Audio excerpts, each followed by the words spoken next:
यार पागल हो क्या? नहीं अबे यार नहीं, ऐसा नहीं होता ना यार। भाई तो ठीक है। भाई देख, रिलेशनशिप में ना स्पेस होना चाहिए।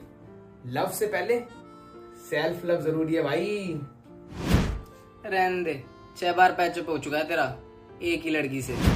यार महीने के एंड में पैसे नहीं बच रहे यार। अरे इतनी सी बात।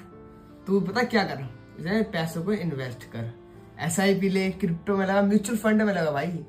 पैसे से ही पैसा बनेगा मेरे भाई। खुद तो डूबा, मुझे भी डुबाएगा। भाई जॉब में मन नहीं लग रहा है बिल्कुल भी। भाई पैशन को फॉलो कर, जॉब छोड़। जिंदगी में ना रिस्क लेना सीखना चाहिए।